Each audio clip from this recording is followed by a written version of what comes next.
Hey y'all, welcome to Right the Second Time. This is another one of those uh, life after layoff videos. But I'm going to have a different kind of arc on my story just because it is kind of launching this channel, which was also launched prior to being laid off. Essentially, during COVID, you know, I was at that point where I was actually looking at my future and what was I expecting for my future, and that being at, 58 years old, retirement is coming, And so when, I really looked at my options, looked at the money that I had, and I also looked at what was going on with COVID and actually we started looking for land before COVID even hit. All right. So, like 2019, my wife and I, we would just go for rides around in Texas, in different areas and just look at land, trying to figure out, what we could afford. And it was like, even actually before even COVID hit, we put this bid in on this property and we got it, and this was before all these prices for shit started blowing up, So we're talking about the land, we're talking about building supplies, every what happened in 2020 2020. It's terrible. And so we got the land. We got it, put our bid in, we got it. They were going to try to raise the price, they didn't. So we were able to get it for what we bid for. And so we had started down this path, and then as COVID hit, started progressing, so we would still have this land. And all I had on my land was essentially an electrical outlet, an electric post, and a shed. All right. No windows, no nothing. And so made it all the way through 2021. We're doing what we could, on the land, minimal. And then 2022, again,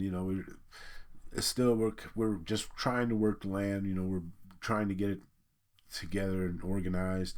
And then things were looking pretty good. And then 2023, actually end of 2022, it was announced that they were going to change the way that the pension plans were done at AT&T.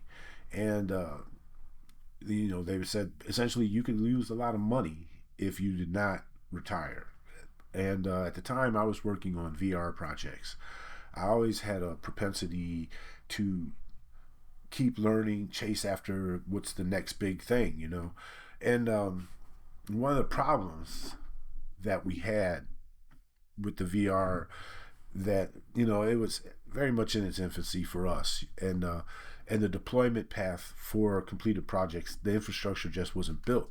So I was taking a big risk here in going into this VR XR development, and I should have read the writing on the wall, and that why would I want to spend money on this project when we're trying to save money? And I didn't see it that way. I felt that there was a lot of other uses for 3D objects that could be done integrated within the company. I thought I was going to be safe. I've always been safe. I've been working here at AT&T since 2001, and I survived, man, about 7 layoffs. We went from, gone from like a 600,000 employees down to we're under 200,000 employees now. I survived all of those cuts. So, I was just assuming that I would make this one too.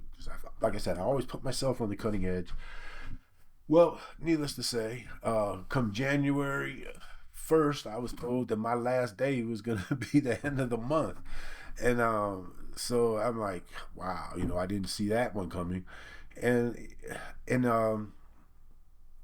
yeah, that one was that was not one of my favorite days or months. It's all about trying to scurry, get all your things together. Then I came to the starting realization, as an instructional designer, I have nothing that I can share. As a videographer, within the company, there's nothing I can share.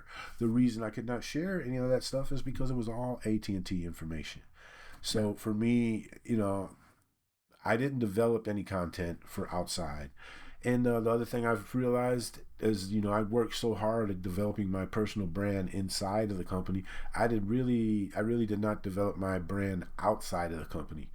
And it's part of it is because the company was so huge, and the opportunities were abound. They're just abounded within AT&T, and so I figured I'm just going to go all in and be an internal entrepreneur, and just really chase after things of getting things done while I'm here. And I had a blast at AT&T. I got a lot of great things done.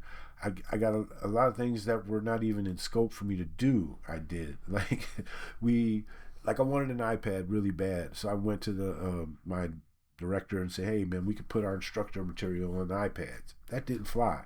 But then he came back to me and he asked, "Is there a way that we can use the iPad, for on the floor at the time?" So we figured out a way to use VMware to get the call center manager tools all integrated into a VMware host session, so that they could be out on the floor and and observe and monitor their agents as they were on the phone, essentially coaching on the field. And and then I went from that on the video on and on. Man, like I said, I made a living of essentially at the beginning of the year just kind of saying, what can I do? How can I make it better here? Rethinking possible. That was a big one for me. I was a very big fan of Rethink Possible, and the themes of what that could lead to by rethinking possible with the new advancements in technology that we had. So, anyway, so yeah, I got laid off. And last day of work, man, you know how you scurry and you're packing all your crap, and I pretty much had everything packed. And I mean, I had a lot of equipment, a lot of video equipment.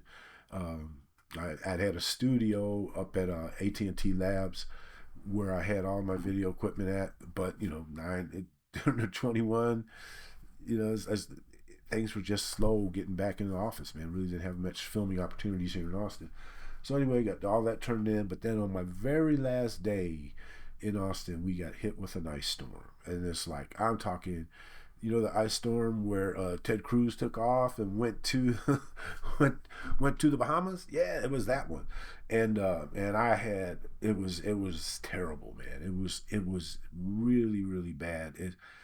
I'm from Michigan. I'm used to snow and ice and all that crap, and it snows and ice, and we just go to work. Period. Out here, man, it just led to total chaos. Had multiple friends that didn't have electricity for weeks.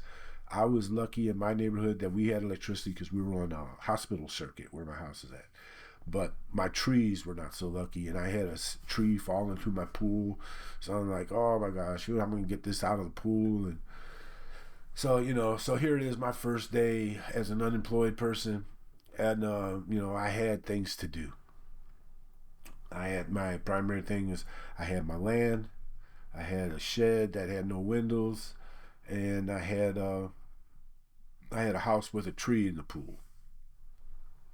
So that first month, that was pretty much my major project, was getting that tree out, and then the other thing came up was Mardi Gras came up, and I thought it would be a good opportunity to go home and visit with family, man, because over the last 25, 30 years, I've between working and then I was seriously into sports and stuff and playing. So my weekends were usually tied up playing sports. If I wasn't playing sports, I was coaching sports. So I had a pretty full schedule.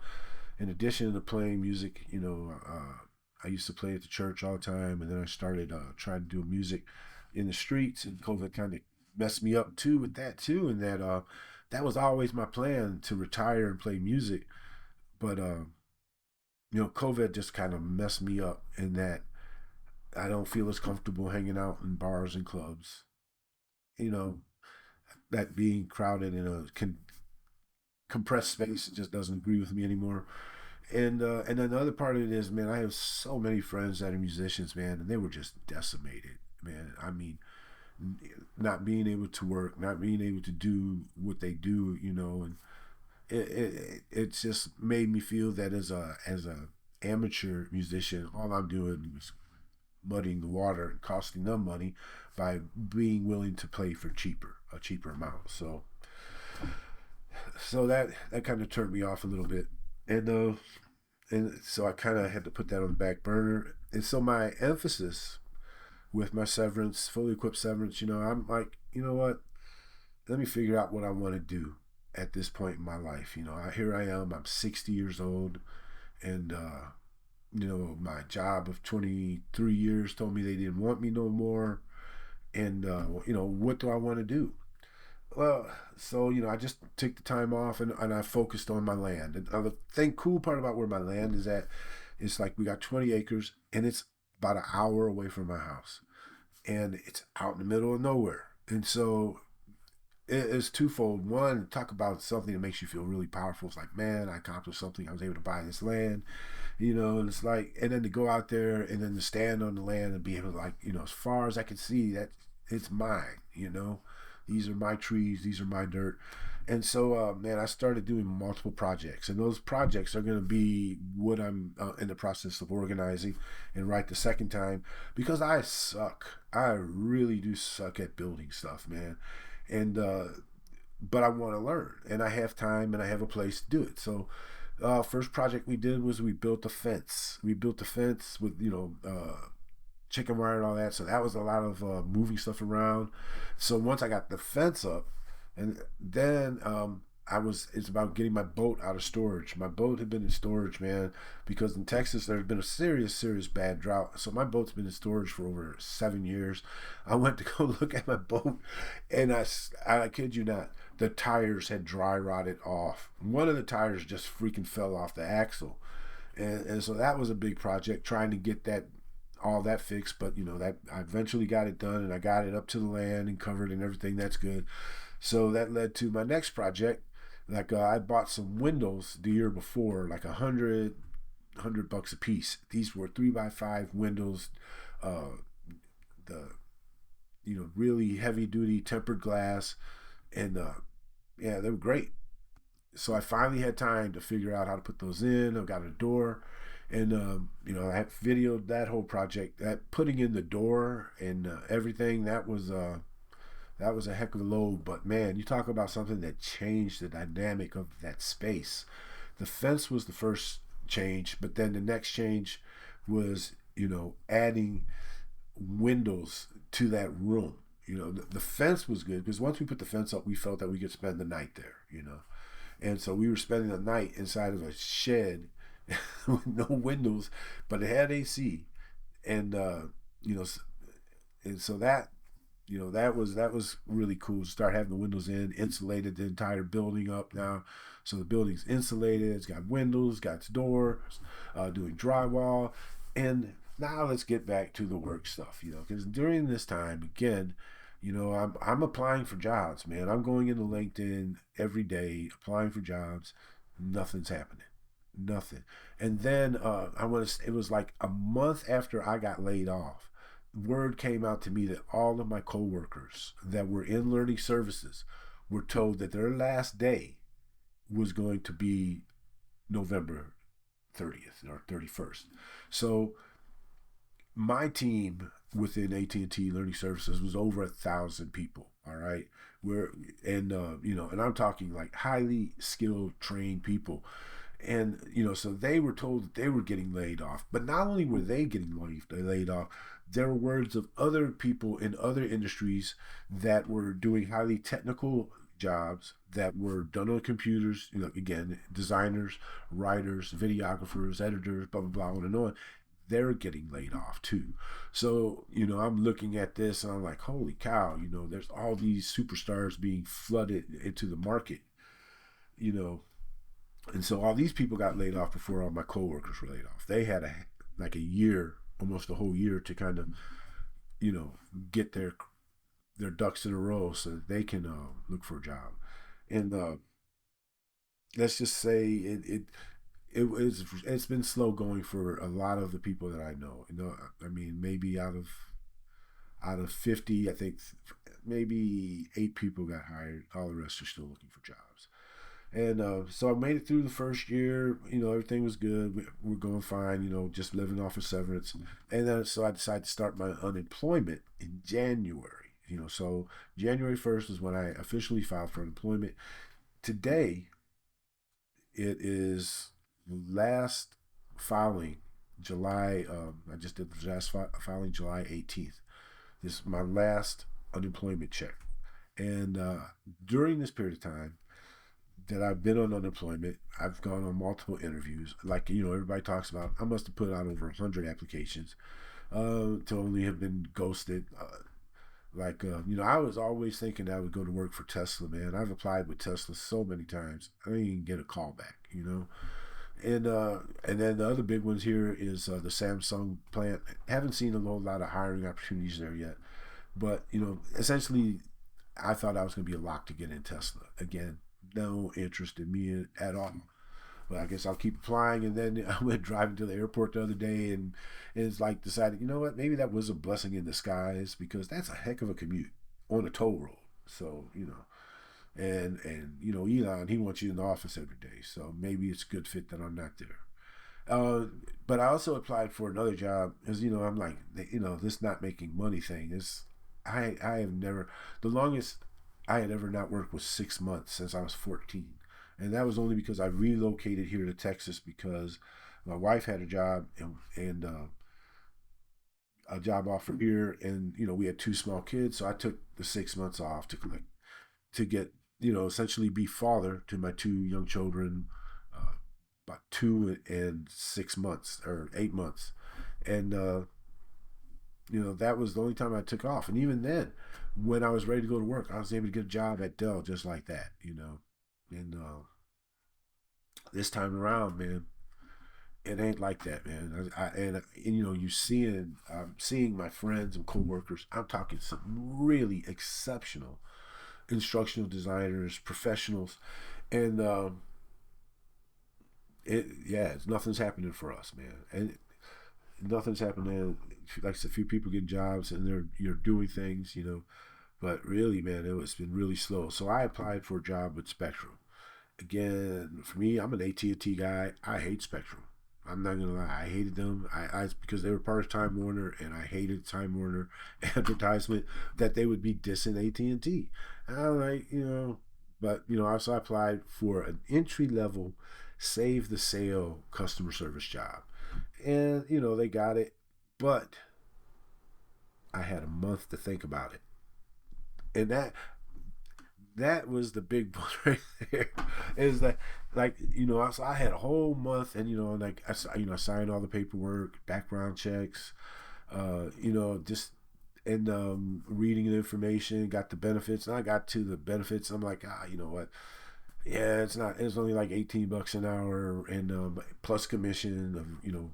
And so, I'll do all right. And I was trying to hype myself into it, doing sales, because I've done a lot of sales training, sales manager training and development. But personally, I'm not a sales guy. I wasn't even good at selling. I tried selling Amway. I sucked at that. And selling band candy, I was terrible at selling band candy. So I'm like, what made me think I'd do this one? So as time would advance, and I'm going down, and I could see this date looming that I was going to start working, and I'm like, you know what?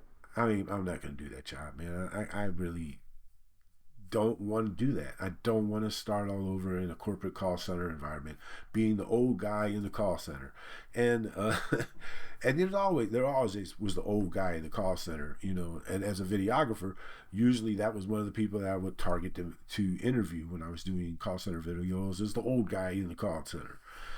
How you get here? What did you do before? Why do you like doing this now? And I'm like, I don't know if I want to be that guy. And so I called and told him, man, I can't take this position, man.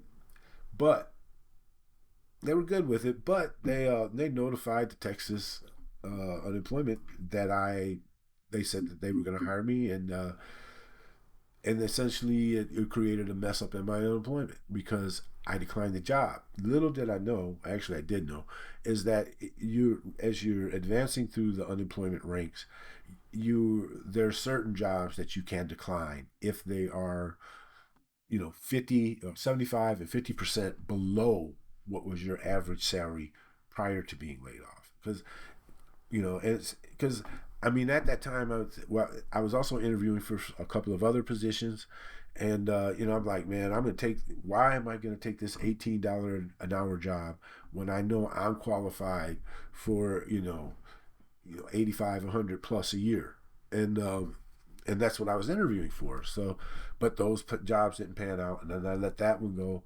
And all during this time, I've been very fortunate in my life in that my father has been in good health. He's not in good health now, and so during this period of time, like he had fallen once while he was in California, broke his back. I went out to visit and help him recover there for a couple of weeks. Then he came out here to visit with me for a while in October and stayed with me for a month. And we were looking at possibly having him live with us, but my way my house was set up, it really wasn't conducive to him staying essentially two-story house with all the bedrooms upstairs. And 84-year-old man going up and down the stairs is not really a good combination, but he was doing it. And so so again, he really wanted to stay in California with his wife. His wife that he'd been married to for been married to for 10 years since my mother had died. 10 years after my mother had died in 2001. So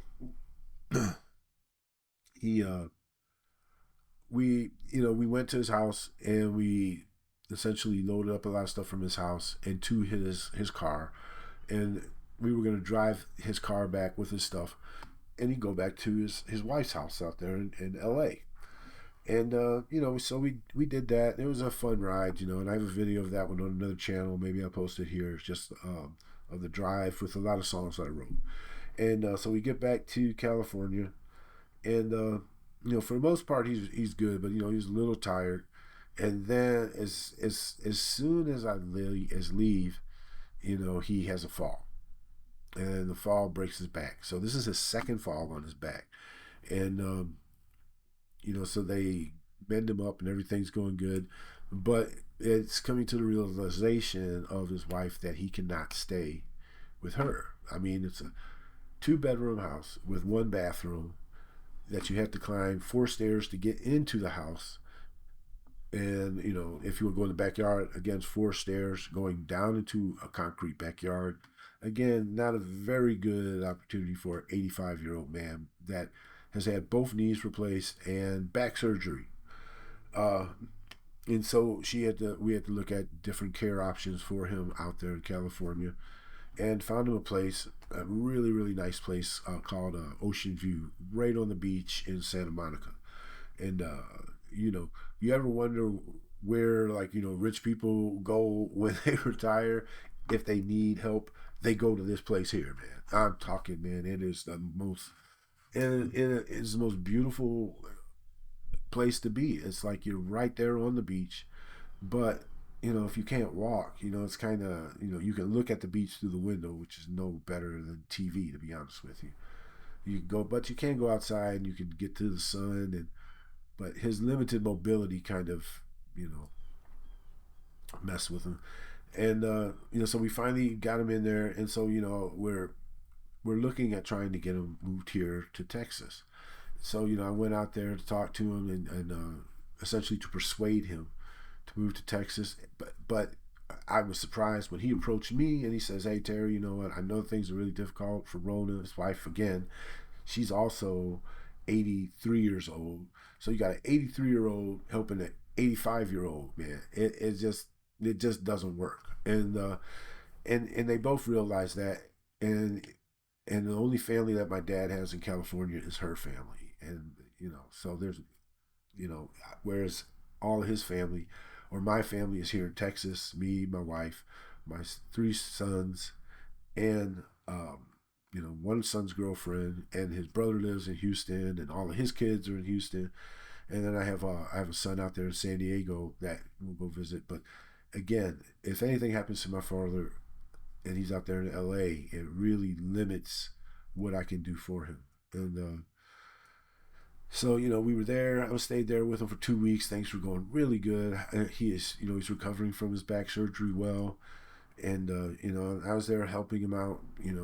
Doing everything I'd have to, man. Be it, help him get dressed, to wipe his butt if needed. This is my freaking dad, man, and I tell them I'm built for this, man. I had 4 sons. I changed diapers, you know. So at first, I was kind of apprehensive about that, but I got over that. And yeah, it ain't about nothing. Just like changing a diaper, just a bigger butt with more wrinkles, a lot more wrinkles. Woo. But that staying inside of a retirement home for 17 days was very life changing for me, man. Because again, these were people that are well to do. They're paying over 10, 15, $18,000 a month to stay there. All right, I mean, ridiculous amount of money to pay. And you know what? It's like, which is interesting. I just hit this now. Like, God takes away, or age takes away. I don't want to say God. Age takes away everything. Your job, because you got to retire.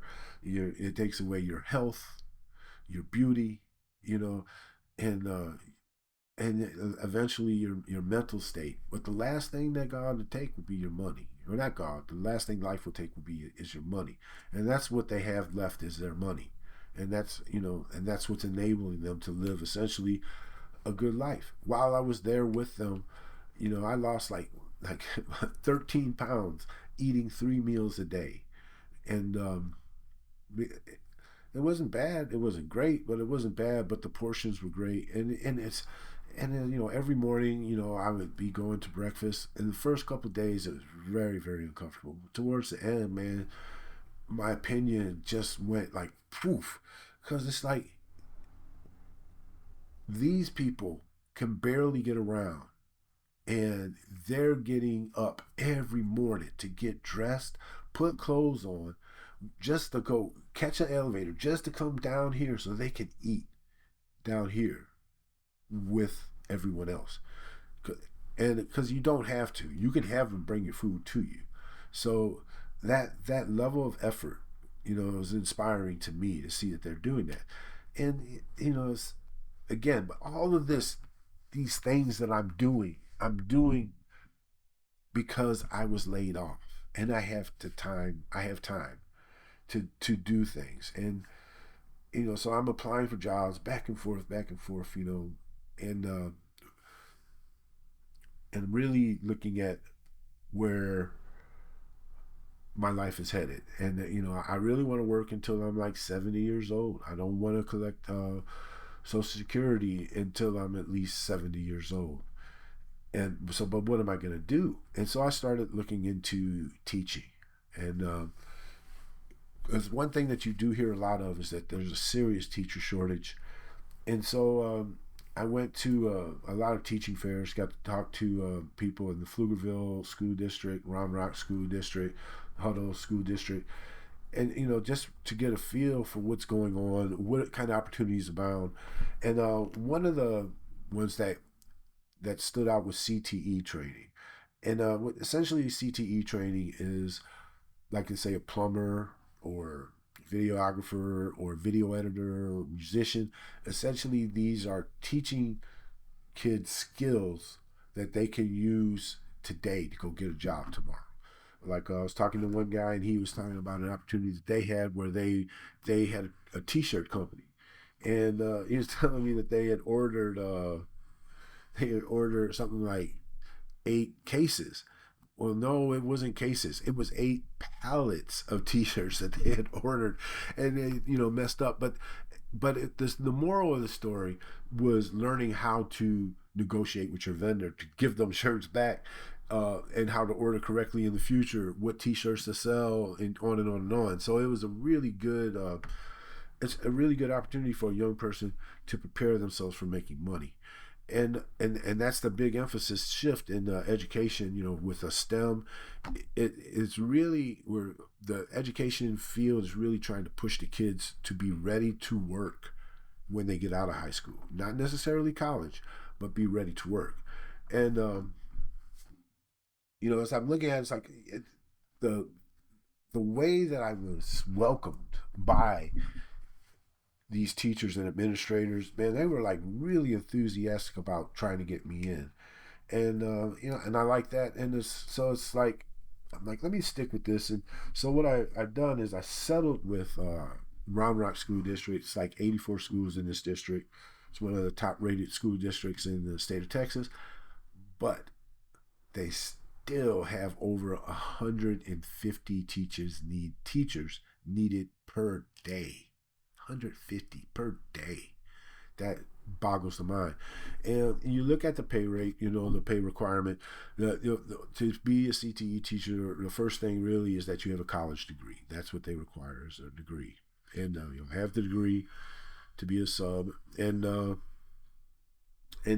pay for a sub is not really that great, man. It's like $105 a day, which ain't that great money. And if you get, like, let's say, a long-term assignment, be $170 a day, a little bit better. And if you get picked up as a teacher, all the school districts out here is like $56,000 a year, plus incentives can get up to $71,000. So then you got to go to this other part of the story where it says, who can survive on $50,000 a year in Austin, Texas? You can't. You'll be eating ramen noodles every night. Highest one. But in my situation, having retired, being retired, or not being retired, but having paid for my house, paid for my cars, I can make it on that rather easily. And so my eyes are a little bit more open to that opportunity. But what I don't know is what age group I want to be with. And so I'm going to stay with the substitute role and just go to a lot of different schools this fall and see which age group I register with most. I am a kind of big guy, man. I'm like 6'3", 270, 280, depending on how much I ate. And being a man of color and having worked in corporate America, I feel that I can bring a lot of unique perspectives to students. But the question is, I've been working remotely or working, for over 10, 15 years. So it'll be new to me to have to wake up in the morning and face a classroom full of people every day. So that's going to be interesting. And then, also I've been in developing training and training adults. And the one thing that I find for, it's the incentive for the adults is money. Everything is money, money, money. And if you don't get this training, you won't make any money because you won't be able to do the job. So you need to listen to me. And if you can't, then that's your business and you won't be working here. But kids, man, it's going to be a different equation because I was a terrible student. I hated going to school. And you had to be in school. So it's going to be interesting. Me, as the teacher, trying to help people, young people, figure things out before it's too late. And I did pretty good for somebody that hated school. But then I figured out later in life, so I got my bachelor's and master's degree, that, you're really just out there to acquire knowledge. That's it. That's to learn. And then the things you learn, people are willing to pay you to do it. My thing was technology. I started working in the technical field back in 1980 when I graduated from high school. And I was just going to a community college, and I was taking a basic computer fundamentals class. And I had an instructor with a name I can't remember, shared with us this video. And in this video, it was a bunch of guys with white shirts and ties sitting around a big table. And while they were talking, they were watching a video that was showing mechanical arms. And they're saying, you know what? We have the technology to replace every job on the assembly line. The question is, what do we do with the people? And that's where I found my answer for my career. My career, if the robots and computers are going to take over everything, I'm going to learn how to use the robots and computers. And again, since 1985, I had never been laid off from a job. I just go from job to job, and no issue, no problem. Because I'm left out the one big major thing that happened. So during that major time where I got laid off and everybody else was getting laid off, the big change in the world was ChatGPT. And ChatGPT essentially made it easy for moderately skilled people to be skilled people, especially when it came to writing and essentially training development. So it just seemed logical to our leadership when I was at AT&T that why do I need a staff of all these people when I can hire one person to do the work of 20 people aided by AI? And then you add that the way that we did things, everything was documented. You just would need access to the training database for style, need access to the message and procedure database for methods, and then it's just a matter of asking the right question to develop the right content while referencing the resources available within your infrastructure. So yeah, a no-brainer. And and I think a lot of other companies are seeing it that way too. So it's also uh, what's interesting again is looking for opportunities and knowing where your strengths are, and then seeing a lot of where your strengths are no longer opportunities for working. And if they are an opportunity for working, it's an opportunity for working in a limited role, or the role has kind of been changed or tainted by the introduction of AI being able to do a lot of the grunt work for you. And I do kind of miss that I'm not on the front lines with that, and I am annoyed that I missed it, that I missed that opportunity because I'm a big Who Moved My Cheese fan, and I didn't see the cheese moving because of AI being deployed. I didn't even think it was going to be ready to be deployed. But then listened to a lot of podcasts while I was working on the land and working on the shed, and one of the things that really stood out about that, about how AI was being deployed and came into fruition, is that one, how damn good it was and how good it's been improving, and the other part of it is it's is that it made a lot of these jobs, a lot of these technical jobs that were done on the computer, no longer viable. Like one of the things I really uh, while I was at AT&T, I was able to do some patent work with a couple of inventive scientists. During that time, we authored about 21 different patents in VR and AI. And essentially, mostly me kind of riffing on crazy stuff, and then the three science guys coming up and saying, this is how we could do it. And so we authored a lot of a lot of patents that way. Out of the 21 that we authored, 6 of them were granted, and really cool stuff too. So it's and again, even as I'm doing that work, what I knew, the thing that would really hit me that we were onto something good is when I would want to cry. If that's my bird, and if I would have, like, let's say I break down, we were talking about, let's say, a camera that would intelligently shoot. So like all you do is tell the camera what kind of atmosphere you want to create, and it looks at everything. It'll look at your geolocation, it'll look at the time of day, it'll look at everything around you, and it'll make a determination on to where to best set the camera, what time to best do the shoot, and do all that stuff for you. And it's and then I started thinking down the road. Started looking at the advancements going on in Adobe Premiere, like intelligent replace, where you could just highlight a section on your screen and replace it with water or replace it with buildings, just like that.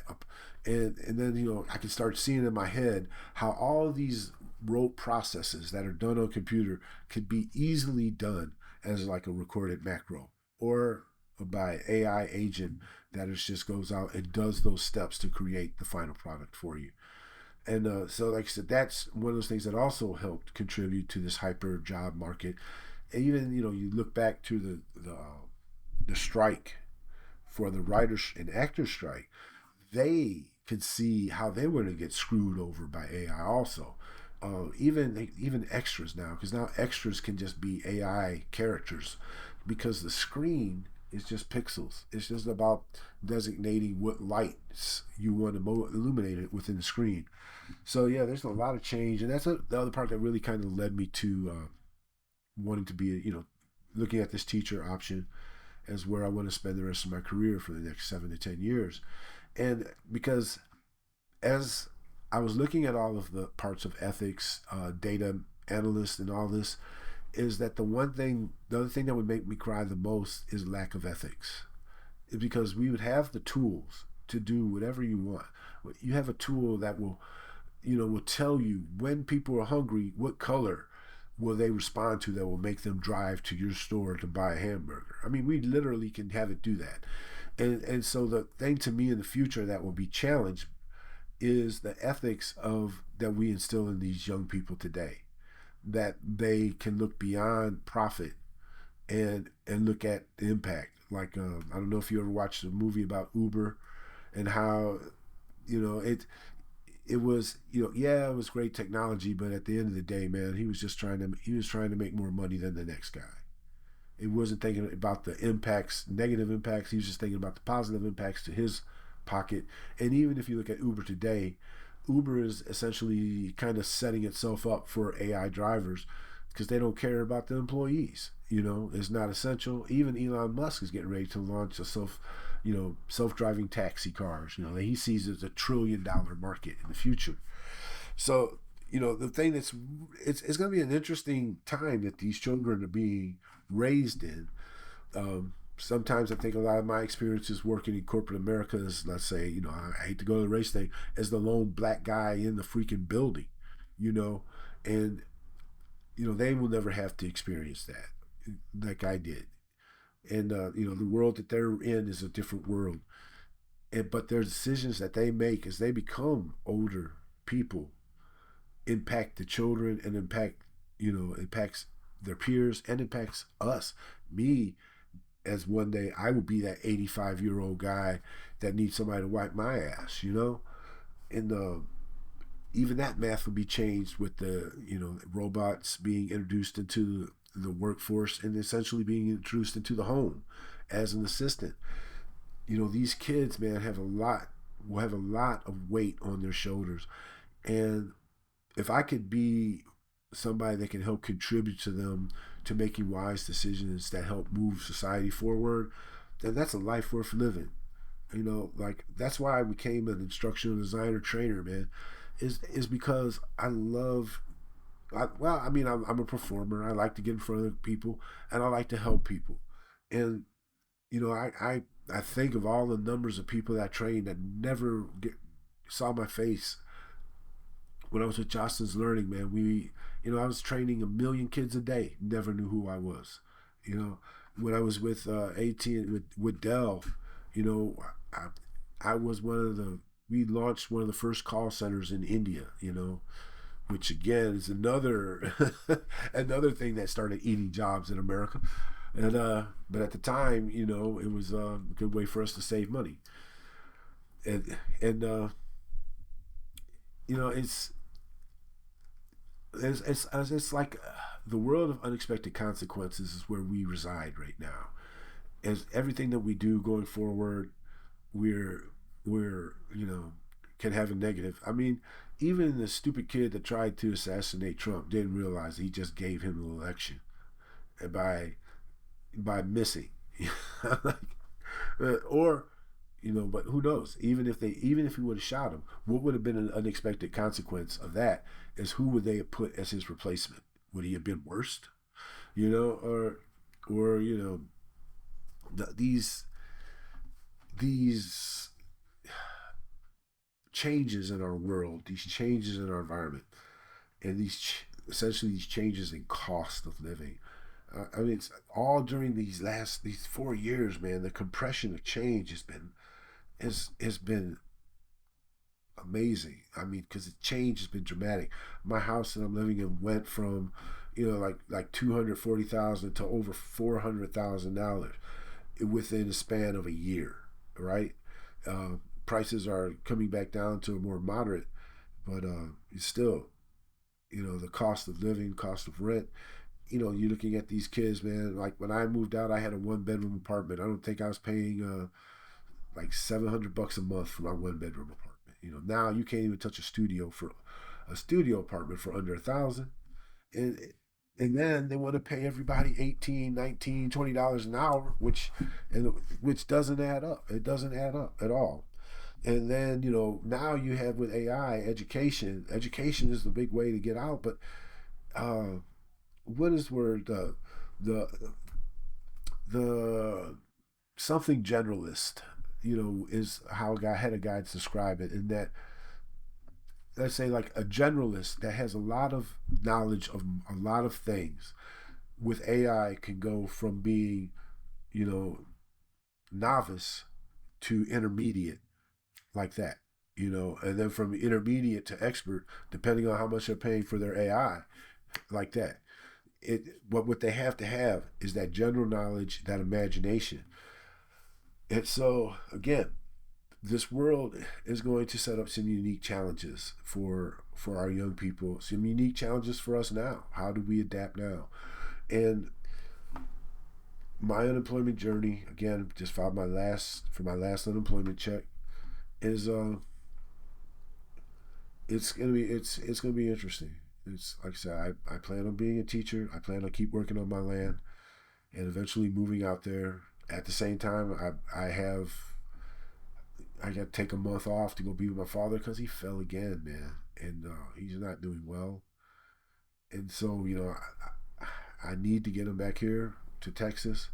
I need to get him healthy where he can fly, and I can get him here so that I can take care of him.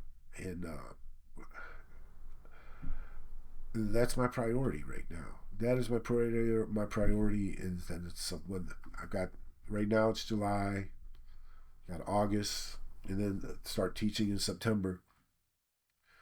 And again, my unemployment, my being surplus, kind of like a blessing in disguise, man. Because if I wasn't surplus, there would be no way. There would be no way I'd be able to take off from work for a month to go and hang out with my father. You know. So what I'm saying is, I realize how difficult this time is. I realize how much pain it's causing us, causing a lot of us. But don't overlook the opportunities that are right before you right now. You know, still keep plugging, man. You're still freaking awesome. You're still freaking great people. You're people that have contributed to our workforce for years, our GDP for years, to help change. Help essentially make money to support your families and everything. You're still that guy. You're still that woman. You can't allow all this bullshit to make you want to give up, man. You got to keep fighting, man. You got to keep fighting. But at the same time, you got to keep adjusting because the rules have changed. The rules are new.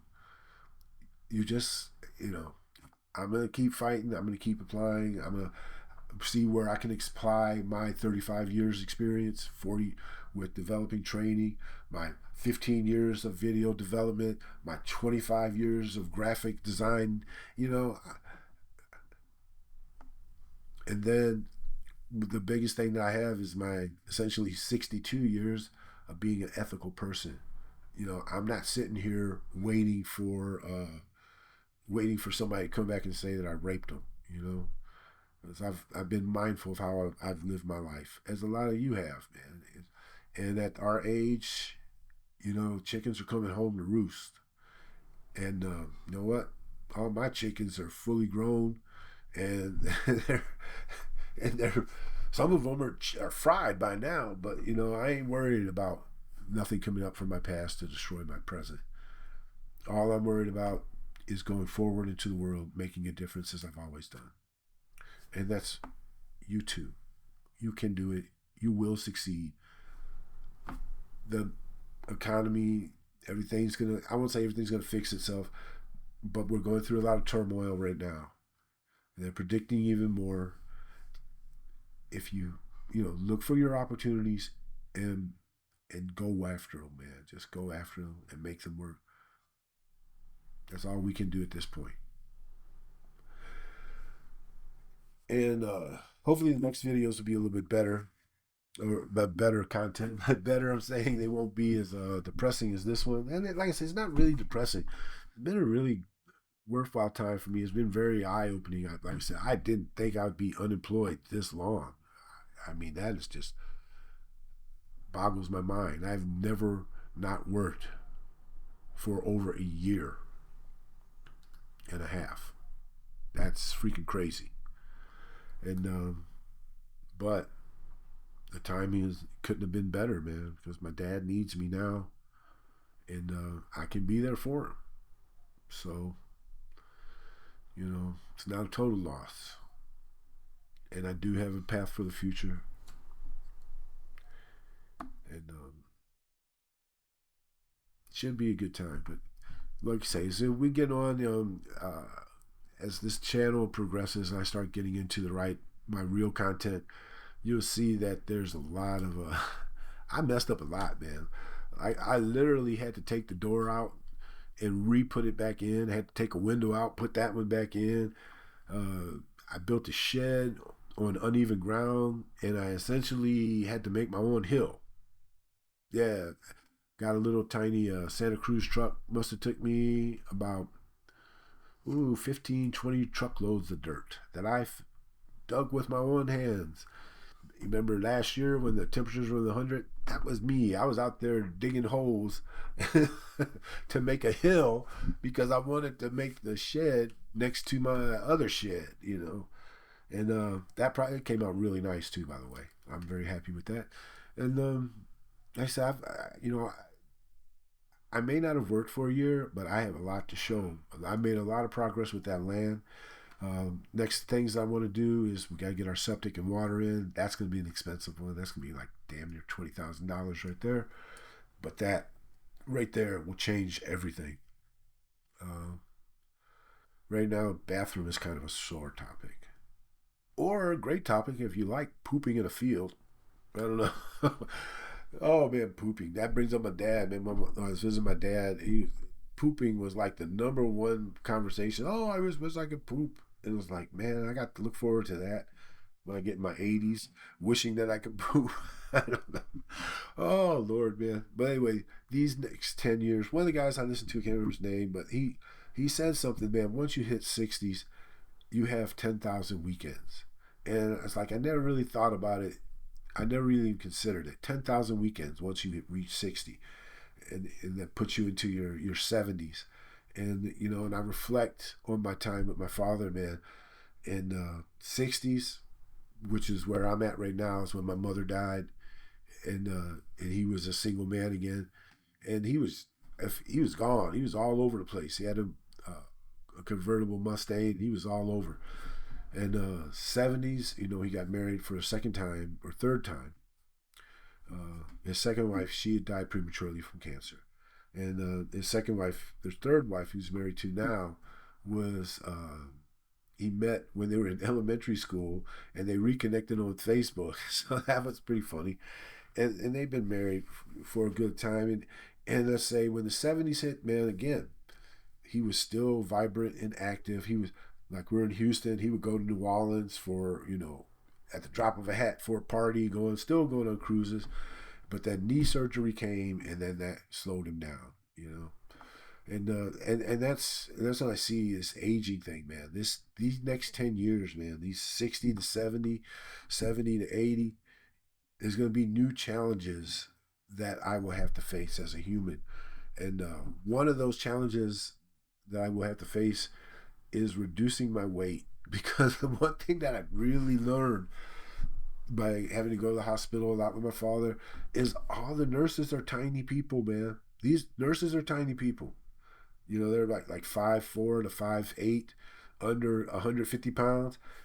And then you got to move somebody like me that's 6'3", 270, 280 pounds. You literally will need 350-pound women to help move me. And it's like, that's why big people die, is because while they're waiting for help to get that third person to help roll them, they'll oh, I can't look at it that way anymore. But I'm just saying, man, there's a lot of challenges and a lot of opportunities that are abounding for us. Technology is always opening doors, as far as I'm concerned, and I'm going to find my place within this new society, and I'm going to help prepare some young people to make this world a better place, and they'll do it because they had a great teacher, and that's going to be me.